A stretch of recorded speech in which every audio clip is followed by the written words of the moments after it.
Naranasan mo na bang managinip tungkol sa isang taong wala na, at paggising mo'y parang naroon pa rin siya sa tabi mo? Ngayong gabi, maaaring hindi lang basta panaginip iyon. Minsan nang sinabi ni Baba Vanga, dumadalaw ang mga kaluluwa ng ating mga ninuno kapag handa nang makinig ang mga buhay. Kung napapansin mo ang mga palatandaan, mga ilaw na kumikislap, biglang paglamig ng hangin, o marahang pagtawag ng iyong pangalan sa ihip ng hangin. Ang mensaheng ito ay nakarating sa iyo hindi dahil sa pagkakataon, kundi dahil may dahilan. Manatili ka hanggang sa dulo. Dahil maaaring buksan ng maririnig mo ngayong gabi ang pintuan tungo sa isang bagay na magbabago sa iyong buhay magpakailanman. Kung pinapanood mo ito, hindi ito aksidente, nakatakda talagang mahanap ka ng mensaheng ito. Sa paniniwalang Pilipino, ang ating mga panaginip ay mga banal na tulay sa pagitan ng mga buhay at ng mga yumao. Kapag lumitaw ang isang ninuno sa iyong panaginip, hindi lang iyon alaala, iyon ay pahiwatig ng langit, isang banal na bulong mula sa mga dating naglakad sa mundong ito bago tayo. Ipinahayag ni Baba Vanga ang tungkol sa mga gabing tulad nito. Mga gabing manipis ang harang sa pagitan ng dalawang mundo. At inaabot tayo ng ating mga ninuno upang tayo'y gabayan at protektahan. Ngayong gabi, habang naghahanda kang magpahinga, makinig ka gamit ang iyong puso.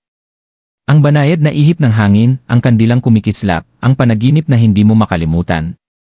Lahat iyan ay mga senyales. Manatili ka, dahil bago matapos ang gabing ito, mauunawaan mo kung bakit ikaw mismo ang pinili ng iyong ninuno upang tanggapin ang kanilang mensahe. Emosyonal na pagdiskubre. Sa mga tahanang Pilipino, ang mga kwento tungkol sa mga panaginip ay laging may dalang banal na bigat. Bago pa man sinubukang ipaliwanag ng agham ang mga ito, alam na ng ating mga nakatatanda, kapag napanaginipan mo ang isang taong pumanaw na, hindi iyon basta-basta. Isa iyong pagdalaw. Paalala na ang pag-ibig ay hindi nagtatapos sa kamatayan. Na kahit lampas sa mundong ito, ang dugo ay patuloy na kumikilala sa dugo. Nang magsalita si Baba Vanga tungkol sa mga panaginip ng mga ninuno, sinabi niyang dumarating ang mga ito sa mga pusong handa, mga pusong matagal nang naghahanap ng sagot sa katahimikan.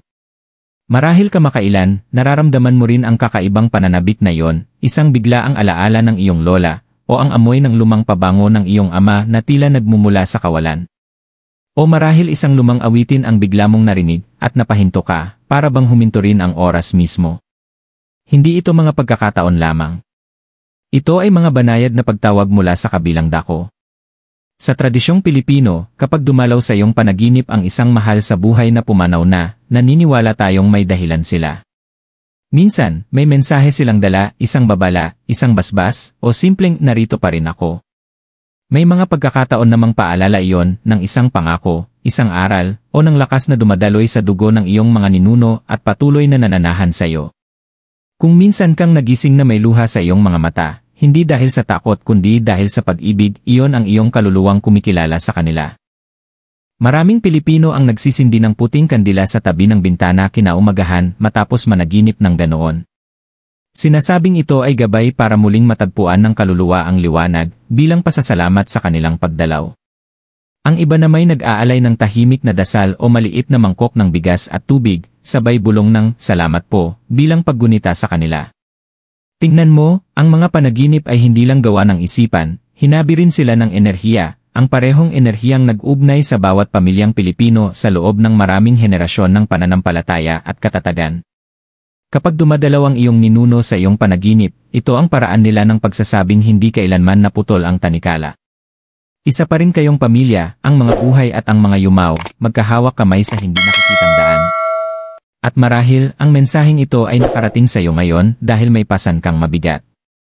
Baka may takot kang mag-isa ka na, o pakiramdam mong hindi naririnig ang iyong mga panalangin. Ngunit hindi ka nakalimutan. Bawat kandilang iyong sinindihan, bawat rosaryong binigkas mo sa dilim, bawat gabing umiyak ka nang walang nakakaalam, narinig iyon ng iyong mga ninuno. Nasa tabi mo sila sa bawat unos, tahimik na naghihintay ng tamang gabi upang pumasok sa iyong panaginip at ipaalala kung sino ka talaga. Sabi ng mga matatanda, kapag napapanaginipan mo ang patay, ibig sabihin may gusto silang sabihin. At ngayong gabi, muling umuukit sa hangin ang mga salita ni Baba Vanga. Ang mga ninuno ay hindi nakikipag-usat sa lahat, kundi sa mga pusong bukas makinig. Kaya kung ang iyong mga gabi ay di mapakali, kung ang iyong mga panaginip ay malinaw, kung ang iyong puso ay tila hinahatak pabalik sa mga alaala na di mo maipaliwanag, tanggapin ito bilang iyong senyales. Bukas ang pintuan sa pagitan ng mga daigdig. May isang nilalang mula sa iyong lahi na umaabot sa iyo, hindi upang takutin ka, kundi upang ipaalala na hindi ka kailanman nag-iisa sa iyong paglalakbay. Manatili ka, dahil sa susunod na bahagi, matutuklasan mo kung ano talaga ang ibig sabihin ni Baba Vanga nang sinabi niyang ang ating mga ninuno ay hindi nawawala, naghihintay lamang sila ng tamang panaginip upang muling magbalik. Espiritual na pahayag. Nang magsalita si Baba Vanga tungkol sa mga panaginip, hindi niya kailanman itinuring ang mga ito bilang mga ilusyon lamang ng isipan. Para sa kanya, ang mga ito ay mga banal na pintuan, mga lagusan sa pagitan ng nakikita at di nakikitang mga daigdig. Sa kanyang pananaw, ang kaluluwa ay kailanman hindi lubos na nagpapahinga, ito'y naglalakbay, nakikinig at nag-aalala. At sa ilang mga sandali, lalo na kapag tahimik ang gabi at payapa ang puso, ang manipis na belo sa pagitan ng mga buhay at mga yumao ay nagiging sapat na marupok upang sila'y magtagpo. Sa espiritualidad ng mga Pilipino, ang paniniwalang ito ay salamin ng karunungang namana natin sa ating mga ninuno. Laging sinasabi ng ating mga matatanda, ang kaluluwa ng ninuno ay hindi nawawala, bumabalik sila sa mga nangangailangan ng gabay. Ang mga kaluluwa ng ating mga ninuno ay hindi naglalaho, sila'y muling nagbabalik upang gabayan tayo. Ang mga pangitain ni Baba Vanga ay may dalang parehong katotohanan, kapag dumalaw ang ninuno sa iyong panaginip, hindi ito basta-basta. Ibig sabihin, may pagbabago sa iyong buhay, at narito sila upang tulungan kang makatawid sa pagbabagong iyon. Napansin mo ba kung paano kakaiba ang mga panaginip na may dalang mensahe? Nanatili sila sa iyong isip. Pagkagising mo, natatandaan mo ang bawat detalye, ang kanilang anyo, ang kanilang mga salita, at ang damdaming iniwan nila sa iyong puso. Sabi ni Baba Vanga, mahalaga ang mga detalyeng iyon. Ang emosyon na iyong nararamdaman pagmulat mo ang siyang tunay na mensahe. Kapag kapayapaan ang iyong naramdaman, iyon ay proteksyon. Kapag takot, iyon ay babala. At kapag luha ng pananabik o pasasalamat ang gumising sa iyo, nangangahulugang dumating ang iyong ninuno upang pagalingin ang lumang sugat na matagal nang dinadala ng iyong angkan. Sa kulturang Pilipino, pinararangalan natin ang mga sandaling ito sa pamamagitan ng mga payak ngunit pusong ritual. May mga nagsisindi ng kandila sa tabi ng mangkok ng tubig bago matulog, sabay bulong ng.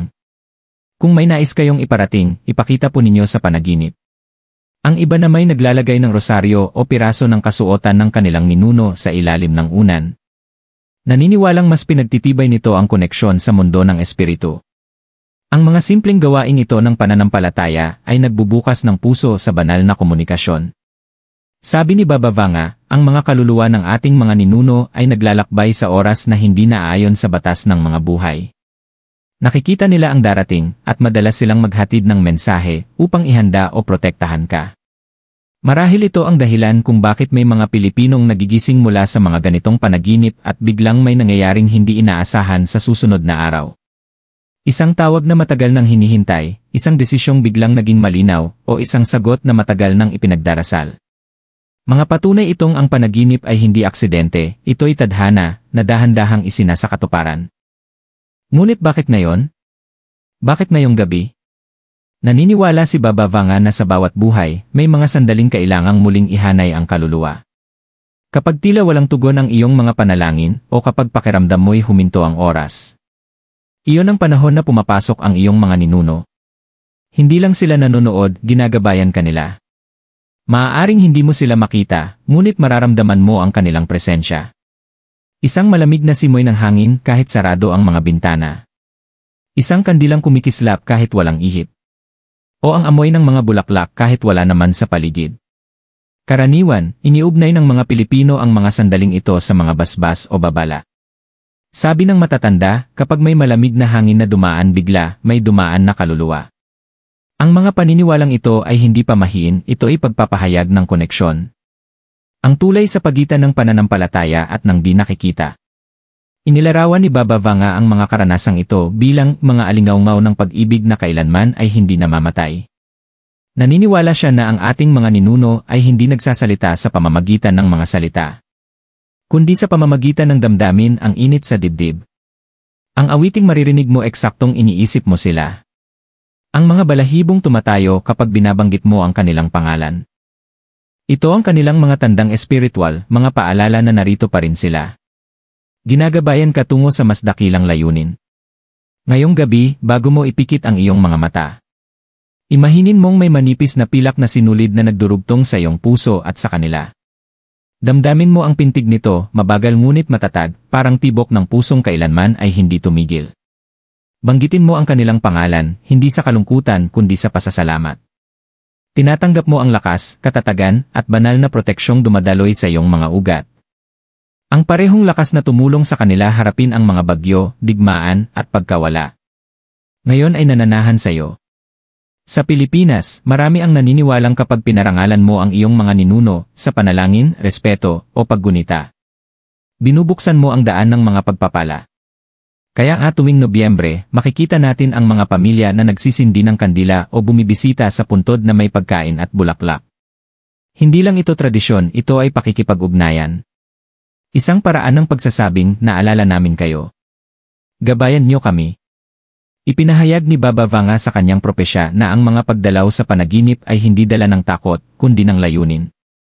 Dumarating sila upang balaan ka sa panganib, palakasin ka sa iyong kahinaan. O patunayan na tama pa rin ang iyong nilalakaran kahit tila madilim ang daan. Naniniwala siya na kapag piniling magpakita ng isang ninuno sa iyong panaginip, ito ay isang banal na pagtitipon, isang pagpupulong na itinakda ng tadhana mismo. Kaya kung nitong mga gabi ay madalas kang managinip, malinaw, kakaiba, o punang damdamin, huwag mo itong baliwalain. Isulat mo. Pagmunihan ang mga detalye. Sindihan mo ang isang kandila at magdasal ng pasasalamat. Sapagkat sa sandaling iyon, hindi ka lang nag-aalala sa nakaraan. Tumatanggap ka ng patnubay para sa hinaharap. Tandaan mo, ang mga yumao ay hindi bumabalik upang takutin, bumabalik sila upang pagalingin. Dumarating sila upang ipaalala sa iyo na bahagi ka ng isang walang hanggang ugnayan. Isang bagay na mas malaki kaysa sa iyong mga pangamba at pagdududa. Bawat dasal na iyong binibigkas, bawat luha na iyong pinapawi, ay naririnig ng mga nauna sa iyo. Manatili ka, dahil sa susunod na bahagi, ating tatalakayin kung paano mo mas malinaw na matatanggap ang mga mensaheng ito. At kung paano mo maisasalin ang mga banal na panaginip na ito sa mga pagpapalang mahahayag sa iyong paggising. Pagpapamalas at gabay. Sa mga naunang bahagi, tinalakay natin kung paanong nagsanib ang propesya ni Baba Vanga at ang mga paniniwalang Pilipino na ang mga panaginip ay hindi basta ilusyon, kundi mga banal na daluyan kung saan bumubulong ang ating mga ninuno mula sa di nakikitang mundo. Ngayon, panahon na upang sumisid ng mas malalim, upang matutunan kung paano mo matatanggap, maiintindihan, at maipapamalas ang mga mensaheng ito bilang mga tunay na pagpapala sa iyong paggising. Kapag dumalaw ang isang ninuno sa iyong panaginip, hindi ito upang takutin o guluhin ka. Dumadaloy sila upang muling ihanay ang iyong enerhiya. Ito ang paraan nila ng paghila sa iyo pabalik sa iyong tadhana, sa landas na maaaring nalihis mo dahil sa sakit, pagdududa, o takot. Madalas sabihin ni Baba Vanga, kapag dumarating ang mga yumao sa mga buhay, hindi sila nagdadala ng kamatayan, kundi ng direksyon. At sa espiritualidad ng mga Pilipino, ang katotohanan iyon ay humihina sa ating mga panalangin, ritual, at pananampalataya. Maaaring itanong mo, paano mo malalaman kung tunay na pagdalaw ito? Ang mga palatandaan ay banayad ngunit makapangyarihan. Kung paggising mo'y malinaw pa sa iyong isip ang bawat detalye, ang kanilang mukha, tinig, o ang init at kapayapaang iniwan nila, tunay iyon. Kung mabigat man ang dibdib mo ngunit tila payapa, tunay iyon. At kung matapos ang panaginip na iyon ay tila nagbago ang daloy ng iyong araw, nakilala mo ang tamang tao, naiwasan mo ang panganib, o biglang gumaan ang iyong kalooban, ibig sabihin, gumagana na ang mensahe ng iyong ninuno sa iyong realidad. Ngunit heto ang ipinahayag ni Baba Vanga, upang ganap na maging epektibo ang mga biyayang iyon, kailangan mo silang kilalanin. Tugon ng espiritual na mundo ay nakabatay sa pananampalataya, hindi sa takot. Kapag nakatanggap ka ng mensahe sa iyong panaginip, huwag mo itong baliwalain, parangalan mo ito. Ang pinakasimpleng mga ritual ng Pilipino ay maaaring magbukas ng mas malawak na daan. Ritual ng kandilang puti, sindihan ang puting kandila bago matulog at sabihin. Kung may mensahe po kayong nais iparating, ipadama po ninyo sa panaginip. Pagkagising, bulongin, salamat po sa pagbisita. Isulat ang lahat ng iyong naalala, kahit anong kulay, salita, o direksyong tinahak nila, sapagkat bawat detalye ay may kahulugan. Huwag hugasan ng alaala, sabi ng matatanda, huwag agad maghilamos pagbangon mula sa isang espiritual na panaginip. Naniniwala silang hinuhugasan ng tubig ang alaala at kasabay nito ang biyaya. Sa halip, umupo sandali, huminga ng malalim at magpasalamat ng tahimik. Naniniwala si Baba Vanga na ang pasasalamat ang tulay sa pagitan ng mundo ng espiritu at ng pagpapamalas. Kapag nagpasalamat ka sa iyong mga ninuno, lumalawak ang kanilang enerhiya sa paligid mo, pinoprotektahan ang iyong tahanan, ginagabayan ang iyong mga desisyon, at binabasbasan ang iyong landas. Sa mga tahanang Pilipino, nakikita ito sa maliliit na gawa ng paggunita, pag-iingat ng lumang larawan, pagsisindi ng insenso, pag-aalay ng pagkain tuwing undas, o ang pagbigkas ng tabi-tabi po kapag dumadaan sa sagradong lugar. Bawat kilos ay pahayag ng paggalang, at bilang kapalit, binubuksan ng mga ninuno ang mga pintuang di nakikita. Ngayon, pag-usapan natin ang kapangyarihan ng manifestation sa pamamagitan ng mga panaginip na ito. Ang mga panaginip ay hindi lamang mga mensahe, sila ay mga daloy ng enerhiya. Kapag nagsalita ang ninuno sa iyong panaginip, inaayos nila ang iyong panginginig upang umayon sa mas mataas na dalas, kung saan nananahan ang kaliwanagan, kagalingan, at kasaganaan. Kaya nga matapos ang mga ganitong panaginip, marami ang biglang nagkakaroon ng mga bagong oportunidad, pagkakasund, o di inaasahang swerte. Hindi ito dahil sa lohika, ito ay dahil sa synchronicity, o banal na pagtutugma ng mga pangyayari. Upang mapalakas pa ang enerhiyang ito, narito ang ilang mga sagradong hakbang na hango sa mga turo ni Baba Vanga at sa mga tradisyong Pilipino. Ang ritual ng kandila ng kaliwanagan. Sindihan ang puting kandila sa hating gabi, ilagay ang basong tubig sa tabi nito, at banggitin ang iyong buong pangalan. Bulongin ang iyong mga hangarin o tanong, sa kahayaang matupok ang kandila ng ligtas. Sinasabing sa ganitong paraan, nililinis ng iyong mga ninuno ang kalituhan at ipinadadala ang sagot sa pamamagitan ng panaginip o bigla ang kaliwanagan kinabukasan. Ang ritual ng asin at pananampalataya. Magwisik ng kaunting asin malapit sa pinto o bintana ng iyong silid bago matulog. Sa paniniwalang Pilipino, nililinis ng asin ang negatibong enerhiya. Pinalalakas din nito ang espiritual na harang upang tanging ang mabubuting kaluluwa, ang iyong mga ninuno, lamang ang makapasok sa iyong panaginip. Ang talaarawan ng panaginip. Maghanda ng kwaderno sa tabi ng iyong kama. Pagkagising mula sa panaginip, isulat agad ang lahat ng detalye. Huwag mo munang suriin. Sa paglipas ng mga araw, mapapansin mo ang mga umuulit na simbolo, numero, o salita. Sabi ni Baba Vanga, ito raw ang iyong wika ng tadhana. Kapag natutunan mo ito, mas madali mong mauunawaan ang mga mensahe ng universo. At heto ang pinakamakapangyarihang hakbang, ang pananampalatayang may gawa. Ang manifestation ay hindi lamang paniniwala, ito ay pagkilos ayon sa iyong paniniwala. Kapag pinaalalahanan ka ng iyong ninuno na magpahinga, magpahinga ka. Kapag sinabi nilang magpatawad, palayain mo ang galit. Kapag pinaalala nila ang iyong lakas, lumakad kang taas no muli. Sa tuwing susundin mo ang kanilang mensahe, ikinakabit mo sa realidad ang banal na enerhiya, ginagawang mga tunay na biyaya ang espiritual na patnubay. Maraming Pilipino ang nagkukwento ng mga himalang sumusunod sa ganitong mga panaginip.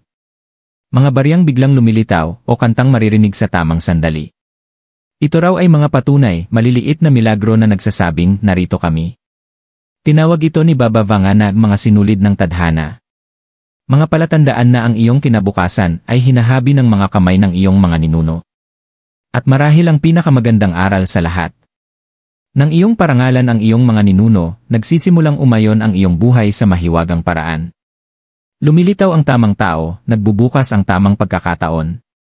At dahan-dahang gumagaan ang iyong dinadala, hindi dahil sa mahika, kundi dahil sa ugnayan. Sapagkat ang pag-ibig, kahit lampas sa buhay, ay may kapangyarihan.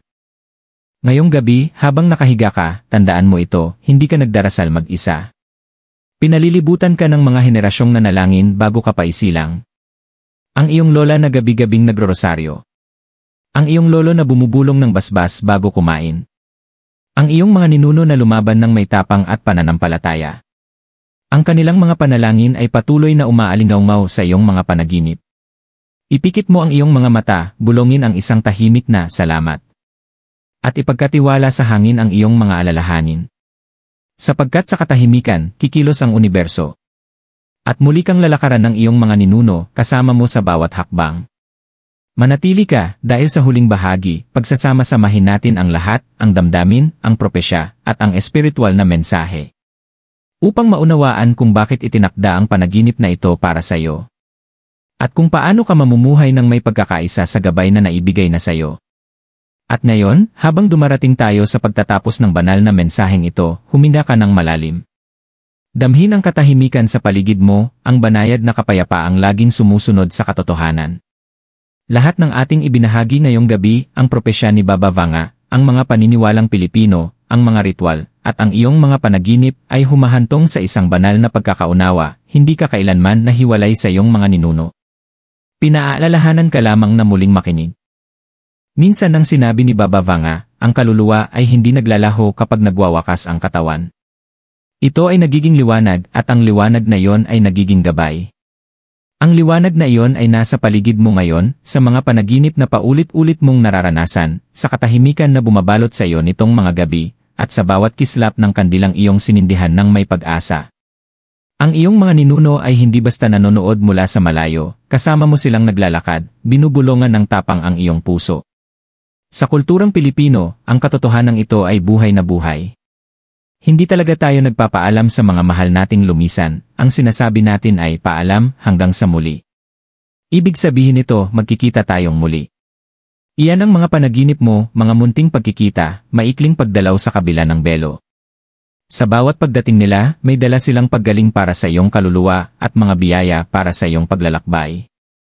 Kung nakaramdam ka kamakailan ng pagkalito o kawalan ng direksyon, ito ang iyong sandali ng pagbabago. Inihanay ng universo, sa pamamagitan ng propesya ni Baba Vanga, ang lahat upang matanggap mo ito sa tamang oras, ang oras na kailangan mo ito. Walang nagkataon. Narito ka dahil handa na ang iyong espiritu na maalala kung sino ka talaga, ang pagpapatuloy ng pag-ibig, pananampalataya, at katatagan na dumadaloy sa dugo ng iyong mga ninuno sa loob ng maraming siglo. Kaya ngayong gabi, bago ka matulog, gawin mo ang isang simpleng ngunit banal na hakbang. Sindihan mo ang iyong kandila. Bulongin mo ang pangalan ng iyong ninuno. Sabihin mo, gabayan mo ako, gaya ng paggabay mo noon sa ating pamilya. Pagkatapos, ipikit mo ang iyong mga mata at hayaang yakapin ka ng kapayapaan, parang malambot na kumot ng liwanag. Kung managinip ka, alalahanin mo ito. Kung hindi, magtiwala na abot na ng mensahe ang iyong kaluluwa. Sa mga darating na araw, magmasid ka sa mga palatandaan, mga paulit-ulit na numero, isang pamilyar na amoy, o kantang mula sa iyong kabataan. Ito ang mga kumpirmasyon na bukas na ang belo at narinig na ang iyong mga panalangin. Kapag naramdaman mo sila, mumiti. Sabihin, salamat po. Ang munting sandali ng pasasalamat na iyon ay maririnig sa iba't ibang henerasyon ng espiritu, pinagdudugtong ka ng mas malalim sa banal na kapangyarihan. Tandaan mo, kaibigan, hindi kailanman nakakalimot ang universo sa mga pusong bukas. Ang iyong mga panaginip ay hindi basta-basta, ang iyong mga damdamin ay hindi aksidente, at ang iyong pag-asa ay hindi kailanman walang saysay. Ang propesya ni Baba Vanga ay hindi tungkol sa takot, ito ay tungkol sa pagigising. Pagigising sa katotohanan ang ugnayan sa pagitan ng mga buhay at yumao ay walang hanggan, banal at puno ng pag-ibig. Kaya ngayong gabi, bago ka mapanatag sa iyong pagtulog, pakawalan mo ang iyong mga alalahanin. Ikaw ay pinoprotektahan, ginagabayan, at minamahal, lampas sa buhay na ito at patungo sa susunod. At pagdating ng bukang liwayway, salubungin mo ang umaga ng may payapang puso. Sapagkat ngayon, alam mo na, ang iyong ninuno ay hindi lamang dumalaw sa panaginip. Dumating sila upang ipaalala sa iyo na hindi ka kailanman naglalakad mag-isa.